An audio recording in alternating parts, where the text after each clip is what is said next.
Welcome to the sinister side, where dark stories and hidden truths come to light.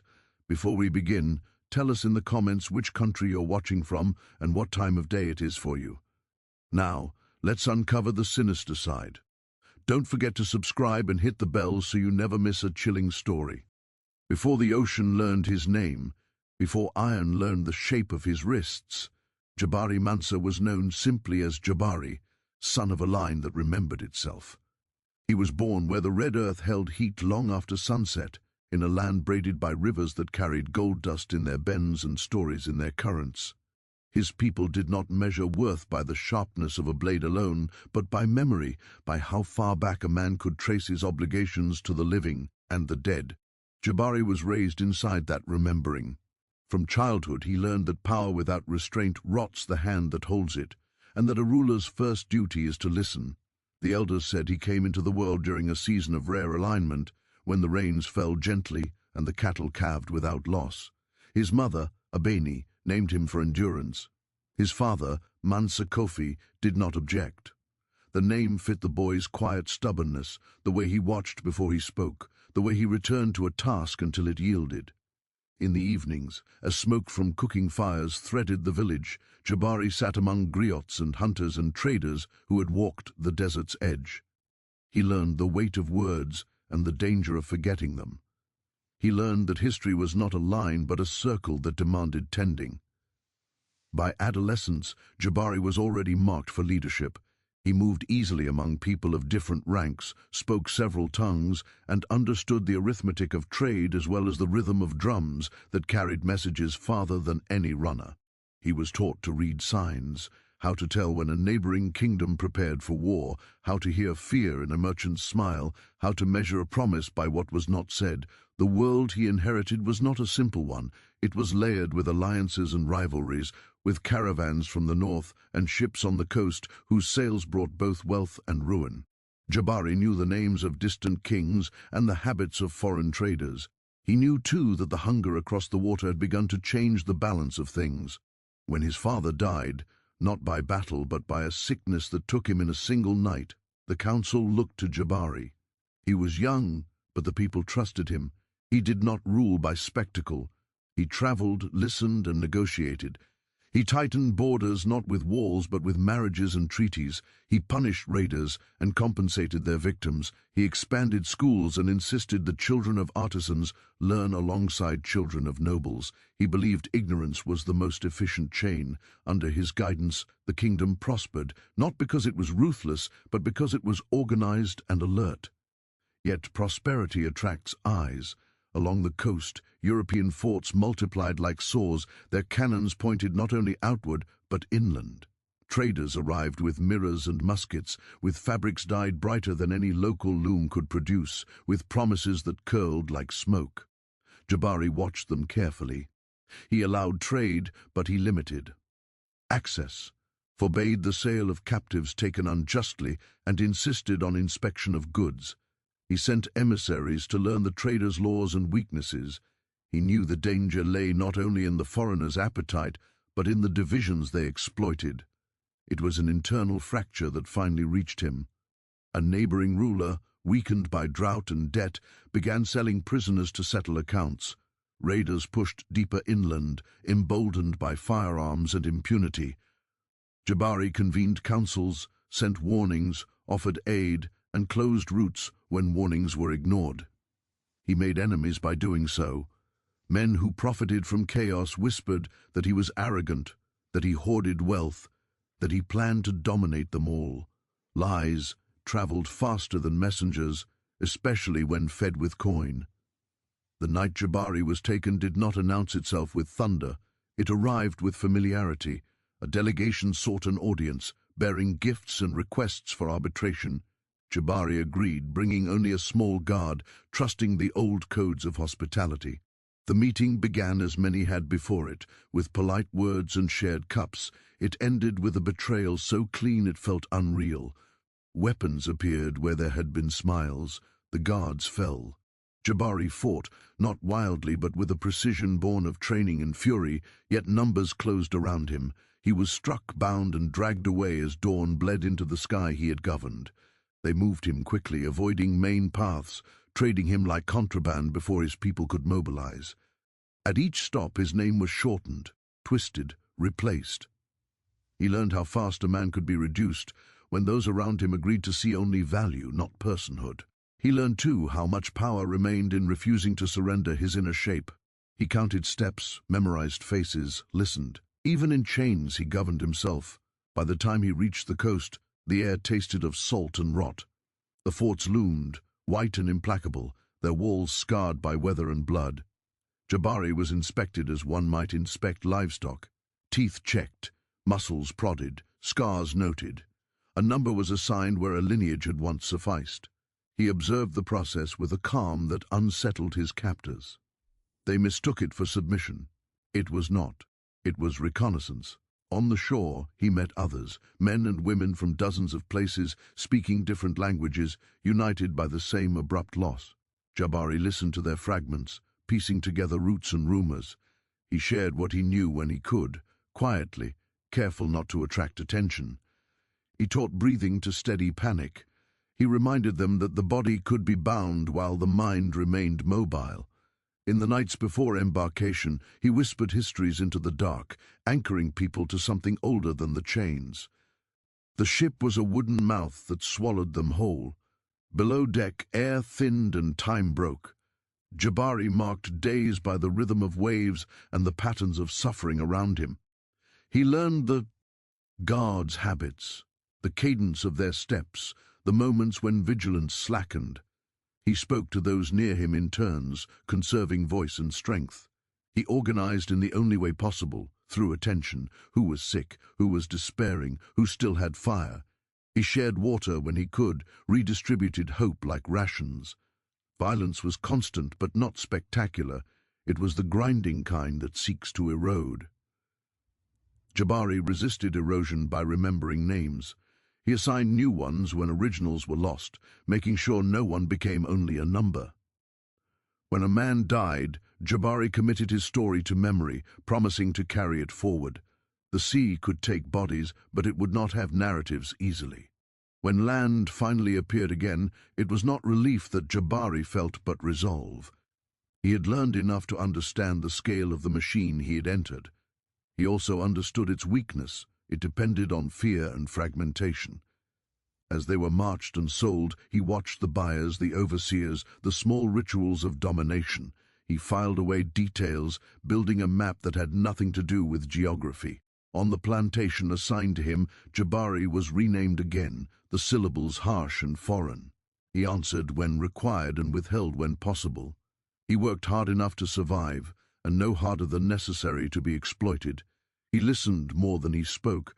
He observed the hierarchies among the enslaved, the pressures applied to fracture solidarity. He waited. In the evenings, when exhaustion lowered defenses, he began again. He told stories, not of kings and battles at first, but of villages, of harvests, of shared meals. He reintroduced the idea of a future that was not merely survival. He taught skills, counting, memory techniques, coded speech hidden in song. He reminded them that the system feared coordination more than rebellion, because coordination made rebellion inevitable. Those who owned the land sensed something but could not name it. They saw compliance and mistook it for obedience. They did not understand that Jabari was rebuilding a polity out of scraps, that he was teaching people to see themselves as more than isolated labor. They did not hear the messages braided into hymns or notice how work rhythms synchronized beyond efficiency. They did not realize that a king does not stop being a king when stripped of regalia. He adapts.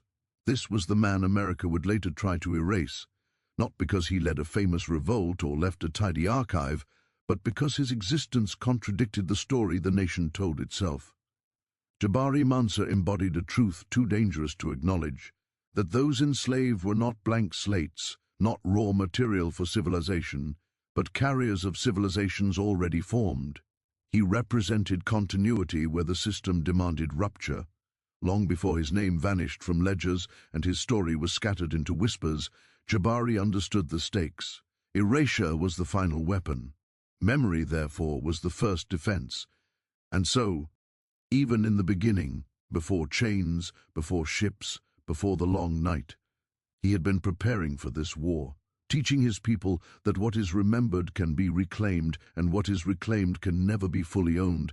The collapse did not arrive like a storm with warning drums and fleeing birds. It came disguised as routine, as the familiar choreography of politics that Jabari Mansa had navigated for most of his life. In the weeks after his last tour of the northern provinces, rumors reached him in pieces. Raiders moving farther inland than usual, caravans delayed, a minor chief requesting aid more urgently than pride would normally allow. Jabari listened without panic. The world was always unsettled. What mattered was pattern, not noise. He summoned messengers and compared accounts. What emerged was not chaos but convergence. The raiders were better armed, the debts were heavier, and behind both lay the same invisible pressure, a demand that traveled faster than ships and spoke through intermediaries, bodies for sale. The coastal forts were paying more than ever, rewarding speed and silence. A man could erase a rival, clear a debt, or buy a gun with a single transaction. Jabari understood the danger immediately. This was not merely violence, it was an economy reorganizing itself around human capture. He moved quickly but carefully. He sent envoys to neighboring rulers, warning them that short-term gain would poison long-term survival. He offered grain from his reserves to those weakened by drought, marriage alliances to stabilize borders, arbitration to settle disputes before they turned predatory. Some listened, others smiled and delayed. The smiles worried him more than open defiance. Delay meant calculation. Among those calculating was Kweku Dumba, a man Jabari had once trusted. Dumba ruled a smaller territory to the east, strategically placed along a trade route that linked inland markets to the coast. Years earlier, Jabari had supported him against a rival claimant, believing Dumba's promises of restraint and shared security. Power, however, changes the weight of promises. Dumba's lands had suffered successive poor seasons, and his debts to coastal traders had mounted. When Jabari restricted certain trade routes to curb raiding, Dumba felt cornered. He began to see Jabari not as a protector, but as an obstacle. The traders encouraged this view. They spoke softly of sovereignty and loudly of profit. They offered Dumba firearms, cloth and credit, all contingent on access. They did not need to ask for captives directly, the implication hung in the air. When Dumba hesitated, they reminded him of his rivals' growing arsenals. Fear completed the argument. By the time Jabari's emissaries arrived with offers of aid, Dumba had already decided that alliance with the coast promised survival, while loyalty to Jabari promised restraint. It was Dumba who suggested the meeting. He framed it as reconciliation, a necessary conversation to prevent bloodshed, between their peoples. The request followed every protocol, gifts were offered, neutral ground was proposed. Jabari considered refusing. His advisors urged caution, pointing out the unusual insistence and the timing. But Jabari also understood the cost of public distrust. Refusal would signal weakness or arrogance, either of which could ignite the very conflicts he sought to avoid. He agreed, bringing a small guard to honor the appearance of trust. The meeting place was a shaded clearing near a river bend, chosen for its history as a site of treaty-making. Elders had once sworn oaths there that lasted generations. That history weighed on Jabari as he arrived. He noticed details others might have missed, unfamiliar faces among Dumba's attendants, a slight repositioning of guards, the absence of certain elders who would normally attend. None of it proved betrayal. All of it suggested preparation. They exchanged greetings, spoke of shared ancestors and mutual threats. Dumba lamented the pressure from traders, the instability of the times. Jabari listened, offered concrete solutions, grain shipments, joint patrols, debt mediation. Dumba nodded, thanked him, and asked for a private word. It was the oldest trick, and the most painful when it succeeds. Jabari agreed, dismissing his guard a short distance away. The strike was swift and efficient. Blows came from behind, weapons pressed into ribs and throat before Jabari could fully turn. He fought, instinctively and skillfully, but the attackers were many and prepared. A strike to the head blurred the world. When he came back to himself, his wrists were bound, his weapons gone. Dumba stood over him, not triumphant but tense. as if afraid the ground itself might reject what he had done. There were no speeches. Betrayal rarely announces itself with explanation. Jabari was dragged from the clearing as his guard was cut down or scattered. The speed of it mattered. Damba knew that time favored the wronged king. Jabari's people would mobilize quickly once news spread. The plan depended on momentum. Move the captive fast, trade him faster, let distance do the rest. They traveled at night, avoiding main paths, changing escorts at predetermined points. Jabari learned quickly that this was not an improvisation, but a route rehearsed in advance. He recognized the signs of a network, supplies cached, messengers waiting, bribes already paid. His capture was not collateral damage of chaos, it was a transaction planned with care. That knowledge hardened something in him. It meant the threat he posed had been correctly assessed. At each stop, Jabari was presented not as himself but as a valuable object. His name was withheld or altered, his lineage erased in the telling. He was introduced as a troublemaker, a rival, a dangerous man whose removal would stabilize the region. Lies function best when they borrow the language of order. Jabari listened and remembered who repeated which versions. He marked the weak points, those who hesitated, those who avoided his eyes, those who overcompensated with cruelty. As days blurred together, Jabari's thoughts returned again and again to his people. He imagined the council chamber, the sudden silence when his absence was noted, the swift calculations that would follow. He trusted them to act, but he also understood the cruelty of timing. Even if pursuit began immediately, the trade routes were designed to outpace justice. By the time questions reached the coast, he would be gone. When they reached the outskirts of the coastal zone, the world changed texture. The air grew heavier, the languages more fractured. Forts appeared like scars on the land, their flags unfamiliar, their walls indifferent. Jabari had heard descriptions, but proximity sharpened the horror. These were not mere trading posts, they were machines designed to process lives into commodities with minimal friction. He was held in a compound with others awaiting inspection. Some were prisoners of war, others victims of raids, still others sold by kin under pressure. The diversity of origins underscored the scale of the collapse unfolding across the region. Jabari moved among them when allowed, speaking quietly, offering what comfort he could. He did not present himself as a king. Titles would only isolate him. Instead, he listened, learned roots and names, stitched fragments into a larger understanding. The inspections stripped away pretense. Bodies were prodded and priced. Injuries were liabilities. Strength was currency. Jabari's composure unsettled the men who examined him. They preferred fear. Fear simplified control. Calm suggested calculation. He was marked as valuable but potentially troublesome. That combination would follow him. The final betrayal was bureaucratic rather than violent. Papers were drawn, marks made, ownership transferred. The language was clinical, designed to obscure the moral weight of the act. Jabari watched as ink did what weapons could not, transform a man into a line item. He understood then that erasure did not begin in the fields of the New World. It began here, in the quiet efficiency of documentation. As the day of embarkation approached, Jabari felt the closing of possibilities. Escape was unlikely, rescue was impossible. What remained was intention. He resolved to carry his world with him, not as nostalgia, but as strategy. He would remember names, systems, weaknesses. He would observe and adapt. The collapse of his world had been engineered by coordination across distances. Its undoing someday would require the same. When they marched him toward the ship, Jabari did not stumble. He lifted his head and looked at the horizon, fixing it in his mind. This was not surrender, it was transition. The night his world collapsed was not the end of his story. It was the moment the story widened, becoming something that would outlast walls and water, something that those who profited from his fall would later try and fail to erase. The ship waited with its mouth open, a shape that did not belong to the sea yet claimed it with authority. From the shore it looked inert, a carcass hauled onto water, but as Jabari Mansa was driven closer, he sensed its appetite. Men moved along its sides with practiced indifference, ropes creaked, and the air carried a layered stench: tar, salt, human waste, fear. The vessel had learned this route well, it knew how to swallow. They were forced aboard in batches, herded by voices that cut across languages like whips.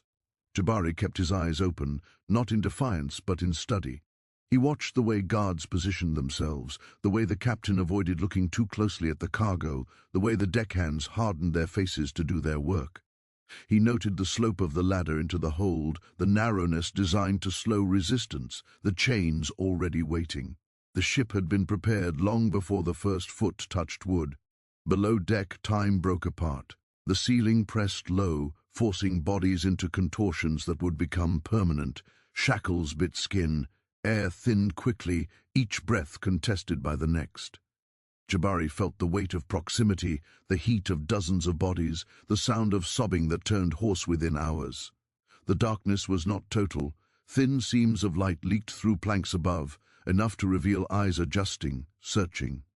He anchored himself by breathing slowly, measuring the rhythm of the waves through the hull. Panic feeds on speed. He refused to give it that. The first days blurred into a single ache. Food was lowered in rough portions, water rationed with cruelty disguised as efficiency. Disease moved faster than speech. Jabari learned names when he could, repeating them silently to keep them from dissolving. He spoke when speaking mattered, offering small instructions, how to shift weight to avoid sores, how to breathe shallowly when air grew foul, how to listen for changes in routine. He never spoke of escape, not yet. Hope offered too early can kill. He observed the guards' habits with the patience of a hunter denied his tools.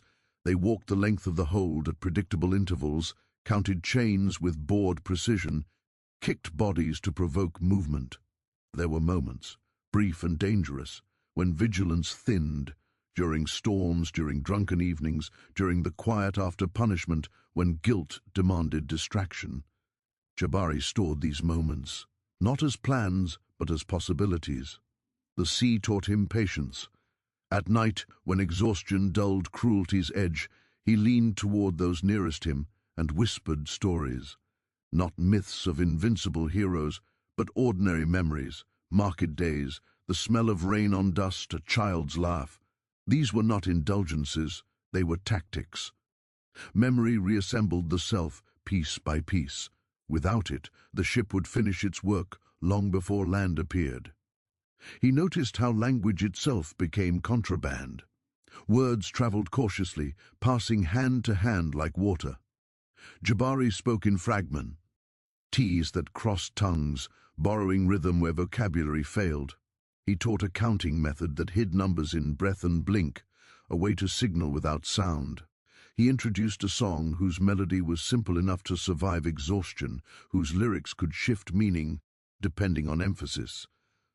To the guards it sounded like mourning. To those who learned its cadence, it became a map of time, when food would come, when punishment was likely, when silence was safest. The sea tested them. Storms turned the hold into a screaming instrument, the ship groaning as if it might split. Water poured in, soaking bodies already raw. Some prayed, some raged, some retreated inward so completely they could not be reached. Jabari moved among them when allowed, pressing a shoulder here, whispering there, pulling a man back from the edge of surrender by naming him. When a woman died in the night, her body left until morning, Jabari committed her story to memory because no one else would. He refused to let the sea claim narratives as well as lives. Punishment was public by design. When resistance flared, a bite, a refusal to eat, a shouted curse, the response was swift and theatrical. Jabari watched without flinching, forcing himself to see details others turned from. Power depended on spectacle. To counter it required understanding. He learned which punishments exhausted guards as much as captives, which bred resentment among crew, which were reserved for those deemed leaders. He made himself useful without becoming visible, a balance that demanded constant adjustment. As weeks passed, a strange economy developed below deck. Strength was shared unevenly. Those who could spare water did, those who could sing did. Jabari organized this flow subtly, never issuing commands, only suggestions that felt like coincidence. He paired the strong with the sick, rotated positions to reduce sores, taught techniques for conserving energy. Survival became collective or it failed. The captain, sensing something he could not name, ordered more frequent inspections. Jabari made his body smaller during these, his gaze unfocused. He allowed himself to be overlooked. Leadership, he understood, was situational. Here, invisibility was authority's camouflage. Landfall did not come with celebration. It arrived as a smell before a sight, then a line on the horizon that sharpened slowly. Jabari felt no relief. He had learned enough to know that arrival marked a transition, not an end. The ship docked amid noise and commerce, its cargo transformed by paperwork into property. They were marched off in chains, blinking against light, legs unsteady from confinement. Some fell and were dragged, others were prodded upright. Jabari walked steadily, conserving what strength he had rebuilt. The market was a theater of reduction. Buyers assessed bodies with the same language used for tools: age, muscle, teeth. Jabari felt the eyes linger on him longer than most. Composure attracts attention, he countered by, showing competence without pride, obedience without eagerness. He allowed himself to be valued, but not highlighted. When he was sold, the transaction felt almost anticlimactic, a quiet conclusion to weeks of noise. He was renamed again, the syllables clumsy in his mouth. He answered when required and held his true name intact within. The plantation was a geography of control. Fields stretched in disciplined lines, overseers on horseback traced predictable arcs. Jabari learned the rhythms quickly: work cycles, punishment schedules, the unspoken rules among the enslaved that governed survival. He listened first, offering labor and little else. He watched how trust formed and fractured, how favoritism functioned as a wedge. He recognized the methods because he had once governed, and governance, even in its cruel forms, follows patterns. In the quarters at night, he resumed the work begun on the ship: stories first, then skills. He taught memory techniques disguised as games, counting methods hidden in chores, communication through work songs that shifted meaning with tempo. He never spoke of rebellion. He spoke of coordination. He framed dignity as efficiency, mutual aid as practicality. The language mattered. Overt defiance drew attention. Competence built space. The overseers noticed improvements. Work proceeded more smoothly. Injuries decreased. They attributed it to discipline. Jabari let them believe it. He understood that systems prefer explanations that flatter them. Meanwhile, relationships deepened. People began to look to one another before looking to authority. That shift, small and quiet, was everything. Jabari carried the ship with him, not as trauma alone, but as instruction. He had learned how fear moved through crowds, how hope could be rationed, how leadership could survive without symbols. He had learned that erasure depended on isolation, and that isolation could be countered by attention. He taught others to see the plantation as a system rather than a fate, to notice patterns, to anticipate responses. Knowledge became a form of rest. He also learned loss at a scale that resisted accounting. Faces disappeared, names faded. Each absence threatened to hollow him. He responded by ritualizing remembrance, assigning himself moments to recall those gone, to rehearse their stories until they found a place within him. This was not sentimentality, it was resistance. The system counted on forgetting. When the nights were quiet and the field slept, Jabari lay awake and imagined routes, not of escape alone, but of influence. He mapped trust, he measured patience.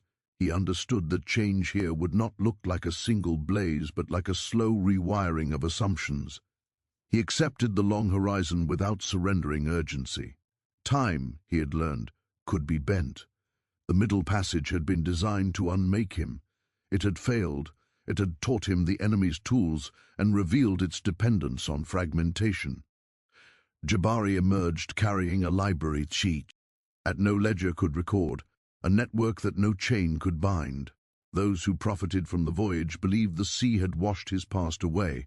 They did not know that it had tempered him, that it had widened his story until it could no longer be contained by names assigned in ink. The plantation announced itself long before Jabari Mansa understood its boundaries. The smell of turned earth mixed with rot, the endless geometry of rows, the way sound traveled differently where openness masked surveillance. This place was designed not only to extract labor, but to train the senses, to teach bodies what to expect and minds what to fear. Jabari absorbed it all without comment, filing impressions the way others counted scars. From the first morning bell, the owners and overseers watched him. They did not know why, they only felt it. Some men carry a quiet gravity that unsettles systems built on loud authority. Jabari worked steadily, neither lagging nor excelling, learning tools and rhythms quickly. He asked no questions aloud. He followed instructions precisely. To those in charge, this read as obedience. To those beside him, it read as competence. Both interpretations served him. The plantation ran on predictability. Bells marked time, whips enforced it, and routines replaced thought. Jabari studied the schedules the way a general studies terrain. He noted when overseers changed shifts, when fatigue dulled attention, when heat slowed reaction. He learned which fields were punished hardest and which were neglected.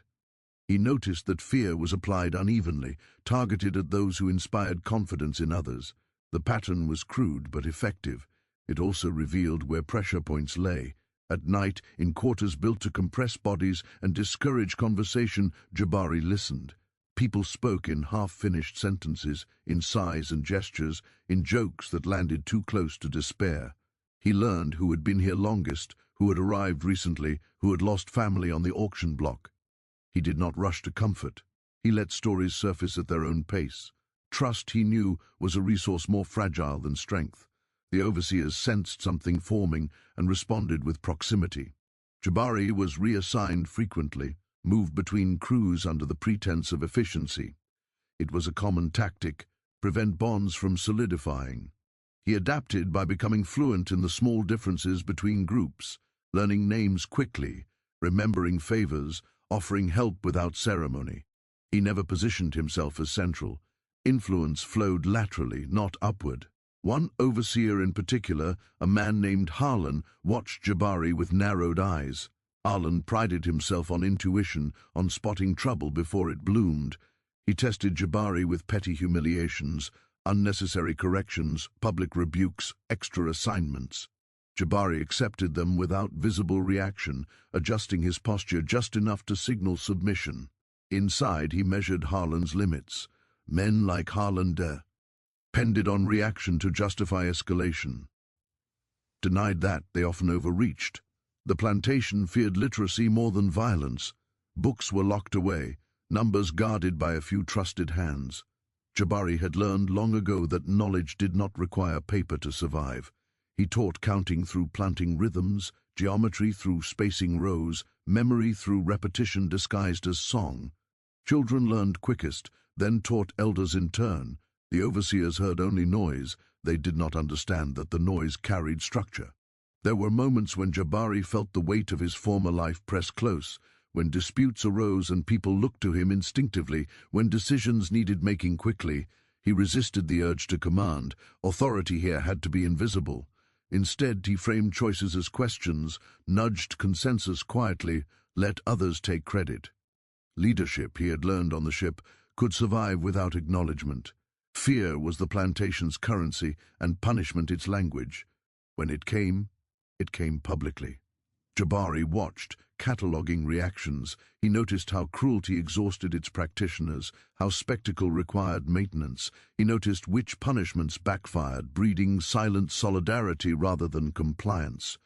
He noted, too, how rumors spread faster than truth, and how carefully placed truth could outrun both. One afternoon, a man collapsed in the field from heat and hunger. The overseer moved to make an example. Jabari stepped forward without thinking, caught himself, and instead shifted closer, supporting the man discreetly until others followed suit. The overseer shouted, then hesitated. Punishing a group risked slowing work. Efficiency won. The man was spared the worst. That night Jabari said nothing. The lesson had already traveled. Word spread that Jabari was steady, a man who noticed things, who remembered debts of kindness. The owners noticed a different metric. Productivity improved subtly where he worked. Injuries decreased. Absences lessened. They attributed it to discipline, to the natural sorting of labor.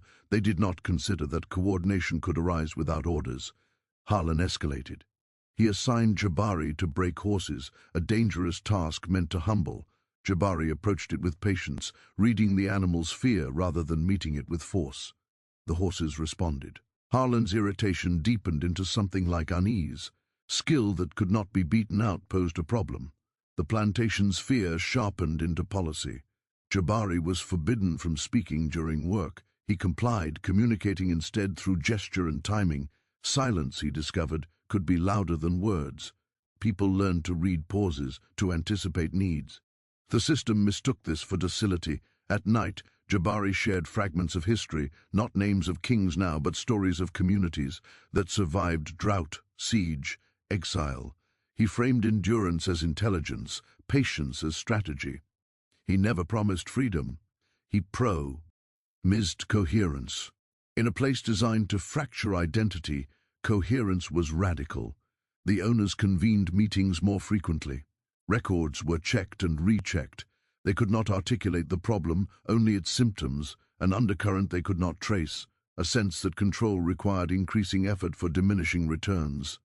Jabari felt the net tightening and adjusted, retreating from visibility, encouraging others to step forward in small ways. Decentralization protected the whole. When illness swept through the quarters, Jabari organized care quietly. He redistributed food, taught simple remedies, arranged work swaps to shield the weakest. The overseers noticed survival rates improve and took credit for their management. Jabari allowed it. Power, he knew, often preferred illusions that preserved its self-image. There were moments of despair, nights when the weight of stolen years pressed down until breathing felt like labor. Jabari allowed himself those moments privately. He did not share them. A leader's despair spreads faster than hope. Instead, he returned to the work of attention, names, stories, patterns. He carried the dead with him so the living could keep moving. The plantation feared Jabari not because he plotted open rebellion, but because he made people less alone. Isolation was the lever that made everything else possible. Jabari loosened that lever one connection at a time. He did not rush the process. He trusted accumulation. Harlan finally confronted him directly, accusing him of stirring trouble. Jabari met his gaze and answered with simplicity, with just enough truth to deflect accusation. He spoke of work done well, of keeping people alive to labor another day. Harlan heard compliance and walked away, dissatisfied but empty-handed. The system required villains. Jabari refused the role. By the end of his first year on the plantation, Jabari had mapped its social terrain as thoroughly as any kingdom he had once governed. He knew who could be trusted, who watched whom, where fear pooled and where it drained away. He had built something fragile but real, a web of mutual recognition that made erasure harder. Those who owned the land sensed the danger without naming it. They increased patrols, tightened rules, rewrote schedules. None of it addressed the core problem. Control depends on invisibility, on people seeing themselves as isolated units. Jabari had begun to teach them otherwise. The plantation that feared him never understood why. They believed danger wore a particular face, angry, loud, defiant. Jabari was none of these. He was patient, he was observant, he was building a kingdom without walls, one connection at a time, inside a system that believed such things impossible. What grew beneath the plantation's surface did not announce itself. It had no banners, no meeting place, no single voice. It spread the way roots do, quietly, seeking cracks, binding the soil so tightly that pulling one strand only strengthened the res. Jabari Mansa understood that visibility was the enemy. Power that survives captivity learns to disguise itself as habit. He began with the simplest currency, time. People stole it in fragments, moments before dawn, pauses between tasks, breaths taken while pretending to rest. Jabari taught them how to recognize those moments and use them. A hand signal meant wait. A cough meant danger. A song verse shifted tempo to warn of an approaching overseer. None of it was new in itself. What was new was coherence. Small signals repeated consistently became a language. Trust was cultivated deliberately. Jabari discouraged secrets that elevated one person over another. Knowledge moved horizontally.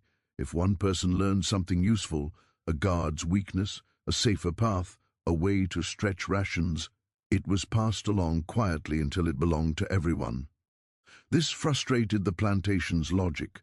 Punishment depends on isolating leaders. There were no leaders to isolate. Children became carriers of continuity. They were less suspected, more mobile, quick to learn. Jabari taught them memory games that doubled as lessons in counting and planning. They learned to map the plantation in their heads, where tools were kept, which paths were watched, which overseers drank too much and when. They taught elders without framing it as instruction. Play was camouflage. Faith gatherings, permitted because they soothed, became sites of coordination. Hymns carried layered meanings. A line about crossing water might mean a work change. A pause before a chorus signaled a warning. To outsiders, it was devotion. To those who listened closely, it was a schedule. Jabari never led these gatherings. He sat among them, contributing only when necessary, letting others become visible. The idea of a kingdom emerged slowly, not as a claim but as a metaphor. Jabari spoke of responsibility rather than rule, of belonging rather than command. He described governance as care, making sure no one fell so far that the rest could not reach them. People began to think of themselves not as scattered laborers, but as members of something shared. The plantation's borders remained, but an interior geography took shape, defined by obligation and trust. Information flowed outward as well. Jabari encouraged listening beyond the quarters. Kitchens, stables, fields near the house. Enslaved workers in these spaces heard more, saw more. They learned which markets fluctuated, when owners traveled, which debts pressed hardest. None of this was acted upon directly. It was stored. Patience was protection. When conflict arose within the quarters, as it always does under pressure, Jabari intervened indirectly. He paired rivals on tasks that required cooperation, reframed disputes as misunderstandings born of exhaustion. He understood that division was not a moral failing, but a predictable outcome of stress. Addressing it required structure, not sermons. The plantation's economy depended on predictability. Jabari's kingdom thrived on flexibility. Work crews rotated assistants without notice. If someone was targeted for punishment, others absorbed their workload quietly to prevent escalation. Illness was covered for. Grief was acknowledged, not dismissed. These acts did not overthrow the system, but they blunted its sharpest edges. The owners noticed irregularities. Punishments produced less fear, rewards produced less gratitude. People endured with a steadiness that felt wrong. They responded with new rules, harsher enforcement, attempts to reassert hierarchy. Jabari adjusted, retreating further from visibility, encouraging others to carry practices forward. The kingdom had no center to destroy. He also guarded against premature action. Whispers of escape surfaced from time to time, fueled by desperation. Jabari listened, validated the pain, but redirected the energy. Escape without coordination, he explained gently, fed the machine. It justified more chains, more violence. Survival for now required discipline. This was the hardest lesson, and not everyone accepted it. Some tried anyway, some succeeded briefly, many did not return. Jabari absorbed the losses and redoubled the work of memory. Rituals developed. Not grand ceremonies, but habits. Shared meals when possible, moments of silence for the dead, songs taught to newcomers that explained rules without naming them. These rituals created continuity in a place designed to interrupt it. They also created meaning, which the system could not supply. Jabari kept his own counsel. At night he revisited maps in his mind, replayed conversations, tested assumptions. He questioned himself constantly. Was patience becoming passivity? Was care becoming complacency? He adjusted when necessary, introducing small disruptions to test resilience, changing routines, withholding guidance to see if practices held without him. They did. That knowledge comforted and frightened him. A kingdom that does not need its founder can survive his removal. The hidden kingdom extended beyond a single plantation. Through seasonal labor exchanges and markets, practices traveled, songs crossed fences, gestures spread. a way of counting time appeared elsewhere, recognizable to those taught.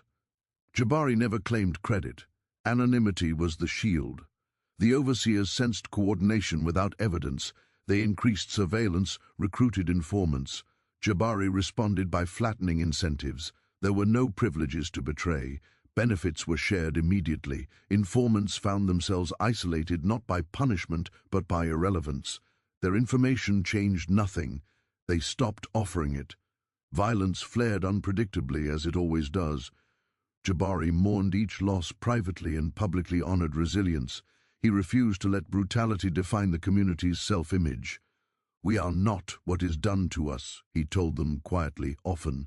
"We are what we do for each other." The phrase traveled. In moments of rare quiet, Jabari allowed himself to imagine the long horizon. He did not fantasize about personal freedom alone. He imagined continuity, practices surviving him, spreading, shaping futures he would never see. That was the true measure of governance. The hidden kingdom was fragile, constantly threatened, never complete, but it was real. It made people less governable by fear alone. It preserved memory where erasure was policy. It taught coordination where isolation was enforced. Those who owned the land would later claim that order prevailed, that resistance was rare, that control was total. They would point to ledgers and laws as proof. They would not count the songs that carried schedules, the children who mapped terrain in their heads, the adults who learned to trust again. They would not name the man who taught a kingdom to exist without being seen. Jabari Mansa understood that survival itself could be a form of rebellion when it preserved dignity and connection. The hidden kingdom did not overthrow the plantation. It undermined its certainty. It proved that, even in chains, people could build structures of care and meaning that power could neither fully see nor fully destroy. That was why it was dangerous. That was why it would later be denied. And that was why, even as the plantation tightened its grip, something irreversible had already happened beneath its feet. The betrayal did not come from a stranger. It never does. It arrived wearing familiarity, speaking the language of shared hunger and shared fear, carrying the exhaustion that makes caution feel like cruelty. Jabari Mansa sensed the shift before he could name it. The way conversation shortened when one man approached, the way eyes lingered too long on paths and schedules that had once been invisible. Pressure had been building for months. The plantation's owners were tightening their grip, and desperation has a gravity of its own. The man was called Elias, a name assigned to him years earlier, the original buried somewhere beneath bruises and time. Elias had arrived from another plantation with a reputation for defiance that burned too hot. He had survived punishments that broke others, and he carried that survival like proof of invincibility. People listened to him because he spoke what many felt. Patience was becoming unbearable. He wanted action, something visible, something that would force change. Jabari listened, acknowledged the pain and urged restraint. He spoke of preparation, of timing. Elias heard delay. Delay sounded like surrender. The owners sensed unrest and baited it. They announced stricter quotas, reduced rations, longer hours. They promoted Harlan, the overseer whose intuition leaned toward cruelty, and gave him wider authority. Harlan responded with predictability. Random punishments, arbitrary rules, public humiliations designed to provoke mistakes. The system wanted a spark it could extinguish dramatically. Elias provided it. He began speaking openly of escape routes, of attacking guards, of burning fields. Some listened with relief. Anger is lighter than patience. Jabari intervened quietly, redirecting conversations, pairing Elias with elders who could absorb his heat. But Harlan's pressure accelerated things. One night, after a particularly brutal punishment, Elias disappeared. The next morning, 2 guards were found injured near the toolshed, and a section of fence lay damaged. The response was immediate and overwhelming. They locked the quarters down. They counted bodies repeatedly. They separated families. Dogs were brought in. The air changed. Fear thickened into something metallic. Jabari understood at once that the hidden kingdom had crossed an invisible line, not by its own design, but by association. The system does not require proof. it requires justification. Elias was caught by midday, bloodied but alive. Under interrogation, Payne did what persuasion could not. He named names, not all, not accurately, but enough. He spoke of songs, of signals, of meetings that had never officially occurred. He described a man who organized without commanding, who taught without teaching. He did not need to say Jabari's name. Harlan had already written it in his mind. They came for Jabari at dusk. There was no ceremony. He was pulled from the quarters and taken to the yard, where people were forced to watch. The owners believed spectacle still worked. Jabari stood straight, meeting eyes without challenging them, offering calm where panic threatened to spill. He knew that whatever happened next would ripple outward. His task was no longer concealment but containment. The accusations were delivered with relish, inciting unrest, spreading forbidden knowledge, undermining discipline. Jabari answered sparingly, denying nothing explicitly, confirming nothing. Silence infuriated Harlan. He wanted a performance, a villain's confession. Jabari refused him that satisfaction. The punishment was severe by design. They meant to break the idea of him, not just the man. He was whipped publicly, then confined in isolation, a small shed away from the quarters where sound did not travel easily. Isolation was the system's most refined weapon. It attacked memory, rhythm, identity. Jabari entered it with preparation he had been making for years. Alone, he rebuilt days from fragments. He counted breaths. He replayed songs, decoding their layers to keep his mind active. He remembered names in order, attaching each to a story so none would be lost. Pain arrived in waves. He let it pass through without resistance. He knew that suffering resisted becomes suffering multiplied. Outside, the hidden kingdom reacted without him. That was the test he had always prepared for. Practices adapted, signals simplified, people redistributed risk instinctively, children stopped carrying messages, elders resumed it, songs shifted again, meanings changing to avoid detection. The network contracted but did not collapse. Harlan visited the shed often, alternating threats with offers. He won.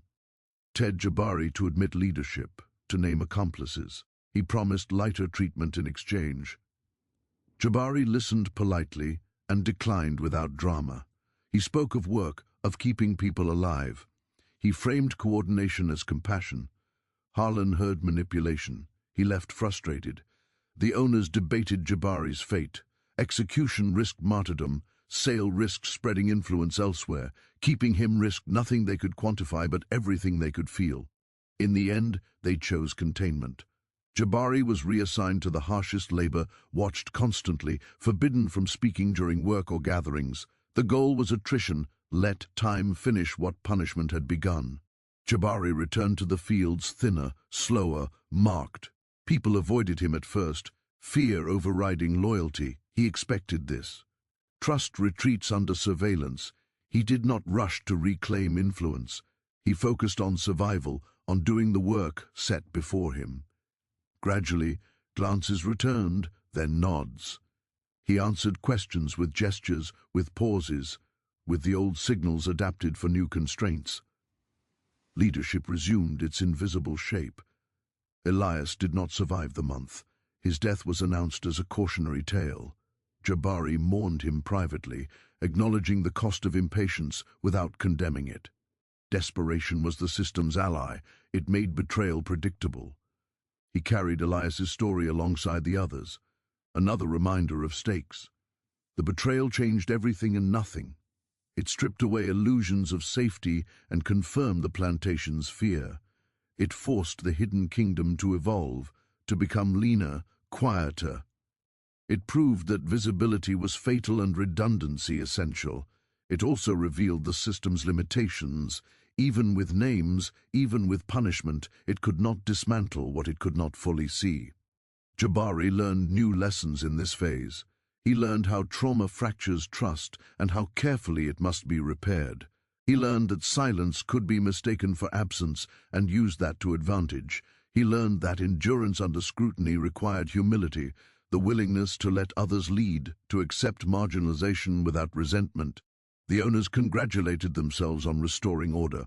Productivity dipped briefly, then stabilized. Records showed compliance. Harlan relaxed slightly, convinced he had cut the head from the problem. He did not understand that the kingdom had never had a head. In the evenings, when speech was forbidden, Jabari taught with his eyes. A raised brow meant caution.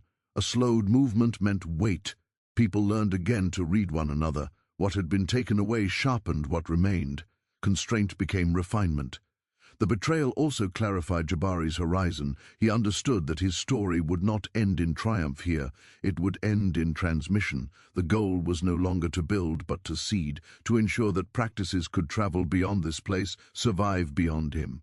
He began encouraging exchanges with neighboring plantations when possible, embedding habits that could migrate. Pain lingered, scars stiffened, nights brought memories that refused to be ordered. Jabari allowed himself to grieve without spectacle. He understood that grief acknowledged is less likely to explode. He kept going. The system believed it had won a decisive battle. It had not. It had revealed its fear and taught its enemy how to adapt under pressure. The betrayal had changed the tempo but not the direction. Something durable had already taken root, something that did not depend on one man's freedom. Jabari Mansa carried that knowledge forward, into the fields, into silence, into the long work of survival under watchful eyes. The betrayal had exposed him, wounded him, and clarified him.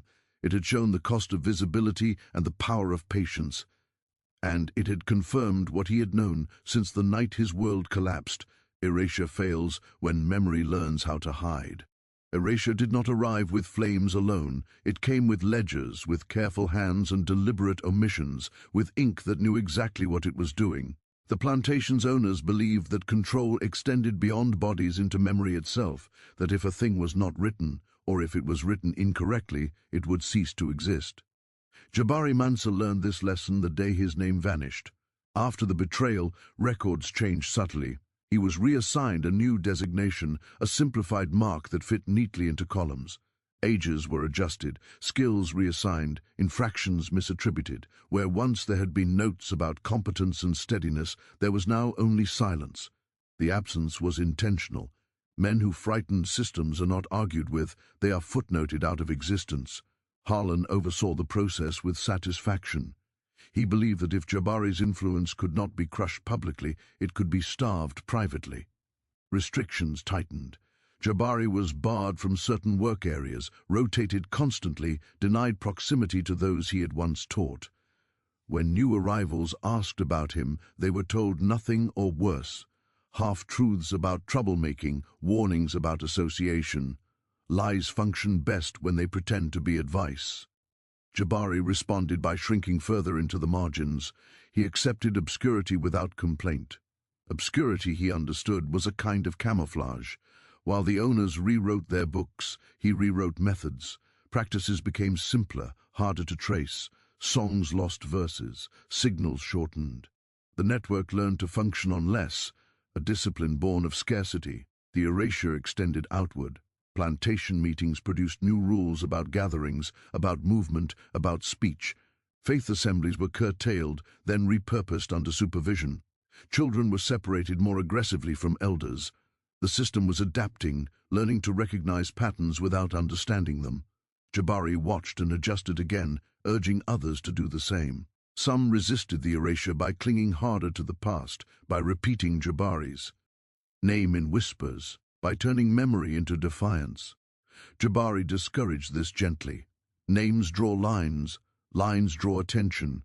He taught them to honor without exposing, to remember without repeating. Memory, he insisted, did not require constant invocation. It wanted names and dates. It wanted clean endings. Jabari taught survival in footnotes. When death came near, it did not announce itself. It arrived as weakness that lingered, as breath that shortened. Jabari prepared quietly. He chose carriers, people who had demonstrated care without ambition. He passed fragments in conversation, in gesture, in silence. He did not recount his life. He transmitted methods. On his last night he lay among others, listening to sleep breathe. He thought of the circle his elders had described, of obligations extending backward and forward. He felt no bitterness toward those who had tried to erase him. Erasure, he knew, was an admission of fear. It meant his existence had mattered. When he died, the record was minimal. A mark, a date approximated, no ceremony sanctioned. Among the people there was quiet acknowledgement, a pause in work, a song slowed, a redistribution of tasks. Memory absorbed him without spectacle. Years later, historians would puzzle over gaps. They would notice efficiencies they could not explain, patterns of endurance that resisted models. Some would dismiss these as coincidence, others would sense something missing but lack the language to name it. The records would not help them. They were designed not to. Yet the truth survived in practice, in how people listened before speaking, in how they shared resources without instruction, in how songs carried more than sound. Jabari Mansa's story did not survive as a biography. It survived as infrastructure. Erasure failed because it misunderstood what needed to be destroyed. Names can be deleted, ledgers can be altered. But methods that teach people to see one another, to coordinate, to remember, to endure, do not require permission to exist. They move like water, taking the shape of whatever contains them. America would later tell itself a story of control and compliance, of order imposed and maintained. It would prefer heroes who fit monuments and villains who fit trials. Jabari fit neither. He was dangerous precisely because he left no clean outline. He was a proof that power can be built without spectacle and that memory can outpace ink. The forbidden story was not that he had been a king. It was that he taught others how to live as if they still belonged to themselves. That truth, carried quietly across generations, was what the erasure sought to prevent and what it could not stop. What survived did not announce itself as survival. It did not arrive neatly packaged for historians or carved into stone. It lived instead in habits passed hand to hand, in pauses that meant more than words, in choices made under pressure that echoed older choices once taught quietly in fields and quarters. Jabari Mansa's truth endured because it learned how to move without asking permission. Long after his death, people who had never heard his name practiced what he had shaped. On plantations miles apart, work songs bent in the same places. Children counted in the same hide, in rhythms. Adults shared food in the same patterns when rations tightened. None of this required explanation. It felt like common sense. That was the genius of it. What began as instruction had become instinct. The system could not trace this inheritance. It searched for leaders, for documents, for declarations. It found none. What it found instead were communities that responded to stress with coordination rather than collapse. When violence increased, care deepened. When surveillance tightened, communication simplified. These responses baffled overseers and owners who understood fear but not resilience. After emancipation, the methods adapted again. Freedom brought its own dangers: displacement, debt, new forms of control wearing legal language. People carried the practices into sharecropping arrangements, into towns, into churches and schools. Mutual aid societies formed with rules that mirrored plantation habits. Distribute risk, share information, avoid concentrating power. Elders taught children to listen before acting, to read rooms as carefully as books. No one attributed these lessons to Jabari. Attribution was unnecessary. Songs changed words, but kept structure. Spirituals became hymns, hymns became folk songs became work chants and lullabies. The layered meanings persisted. A slowed tempo still warned, a repeated line still counted time. Music remained a tool for coordination disguised as comfort. Outsiders heard culture, insiders heard instruction. Oral histories carried fragments, a story about a steady man, a warning about impatience, a proverb about memory hiding where chains cannot reach. These stories varied by region, by teller. They contradicted one another in detail and aligned in essence. Scholars would later dismiss them as folklore, unreliable because they refused to settle into a single account. That refusal was itself the point. A fixed story can be targeted. A living one adapts. In moments of crisis, riots, migrations, economic collapse, people organized quickly, drawing on habits that felt older than their circumstances. They trusted lateral networks over distant authorities. They valued redundancy over efficiency. They prioritized care without sentimentality. These were not accidental traits, they were learned. The nation, meanwhile, curated its memory carefully, textbooks simplified, museums selected artifacts that fit a linear narrative of progress. The brutal complexity of survival under bondage was reduced to suffering alone, stripped of intelligence and strategy. The idea that enslaved people governed themselves, taught one another, and preserved sophisticated systems of care was inconvenient. It complicated the myth of total domination. When scholars began to notice patterns they could not explain, remarkable rates of community resilience, traditions of mutual aid that appeared spontaneously across regions, they reached for external explanations. Religion, geography, luck. Few looked inward to the Untold. Carried by the people themselves. Fewer still considered that this knowledge might have been deliberately shaped under conditions designed to destroy it. Fragments of Jabari's story surfaced occasionally, usually distorted. A rumor of an African king enslaved, a legend of a man who organized without commands. These fragments were dismissed or romanticized, either stripped of credibility or inflated beyond usefulness. Both approaches neutralized their power.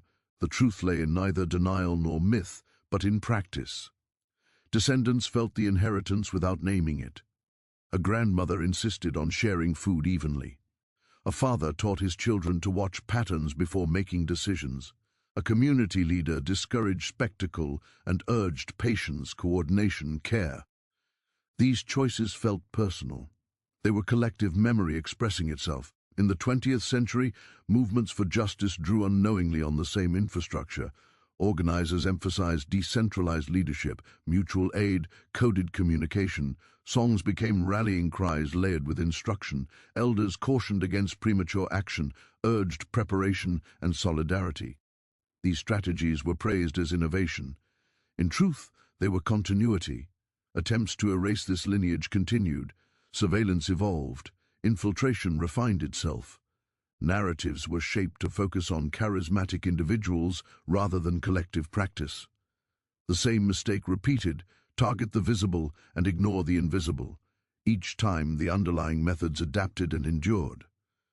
Jabari Mansa's forbidden story was not forbidden because it exposed cruelty alone. Cruelty was already acknowledged, at least superficially. It was forbidden because it demonstrated competence under oppression, governance without permission, humanity that refused to be simplified. It threatened the comforting fiction that domination was total and resistance exceptional. Truth survived the fire because it was not stored in a single place. It lived in bodies, in rhythms, in choices made when no one was watching. Fire consumes objects. It struggles with habits. Even now, the inheritance persists.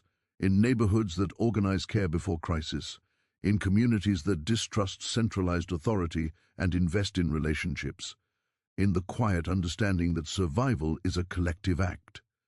People may not know why they do these things. They do not need to. Memory does not require awareness to function. If Jabari could see this survival, he would not be surprised. He had never aimed for recognition. He had aimed for continuity.